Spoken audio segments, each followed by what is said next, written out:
On a cold, foggy, moonlit night, you hear a howl in the distance, so you nervously begin to walk faster. All of a sudden, you hear something big approaching, so you begin to run. You feel as if something big is going to grab you, so you let out a scream and you run for your life. All of a sudden, you trip and you fall. And as you reluctantly and nervously turn around, you see it, a big hulking beast with piercing yellow eyes that glisten in the moonlight. As the beast starts to approach you, you instinctively put your hands up. All of a sudden, you hear, "Cut! Makeup, please." Scary, right? Today, I will be informing you on the different types of makeup effects and special effects that come in the form of prosthetics, puppets, and animatronics. These special effects are what help bring some of your most memorable or feared characters to life. One of my fondest childhood memories is watching Bram Stoker's Dracula with my mom. Gary Oldman's portrayal of Dracula terrified yet amazed me at the same time. I was so young and naive that I asked my mom, "Where did Dracula come from?" And she told me he came from Transylvania and they asked him if he wanted to be in the movie. So for a long time, I thought that characters like Dracula or the Wolfman were real life people or creatures that were from faraway places. As I grew up and I became wiser, I learned that these characters were brought to life by amazing and inspirational artists. Characters like Dracula and the Wolfman are some of the characters that inspired me to begin sculpting and try to move to LA to pursue a career in the special effects. Now, aliens, werewolves, even some convincing lifelike human makeups can all be brought to life by a combination of both prosthetics, puppets, and animatronics. These, coupled with amazing storytelling and amazing cinematography, well, it's just magic. One of the most common used and forms of makeup effects is prosthetics makeup. Prosthetics are so versatile that you can create just about anything from creatures to humanoid characters.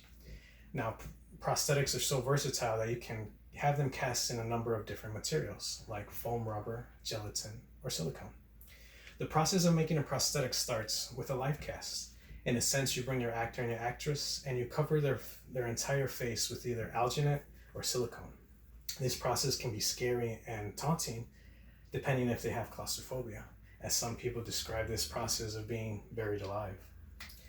Now, once the silicone or the alginate is cured, you release your actor and then you fill the void with plaster. This gives you a clone-like copy of your actor.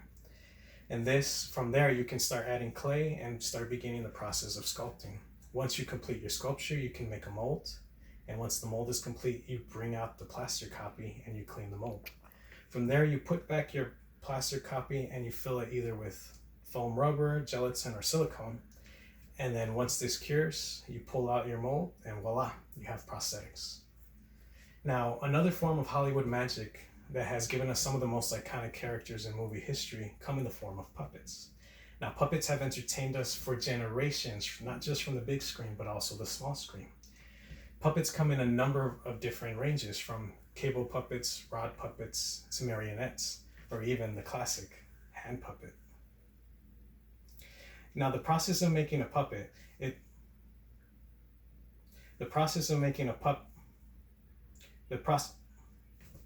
would you stop it? I'm trying to give a speech. Sorry. The process of making a puppet can differ from making a prosthetic. In a sense, you don't have to make a live cast, so it makes the process a little easier. You can start with a sculpture and a mold. Once that is complete and you have the empty cavity, this is where you insert your rods or your cables, and this will become the skeleton of your puppet. Once you have that complete, you close your mold and you fill it with either silicone or foam. And then once this cures, you open it up and voila, you have your puppet. Now, while puppets have graced the screens for generations, higher forms of special effects like animatronics have brought a real believability to the creatures and characters that are portrayed.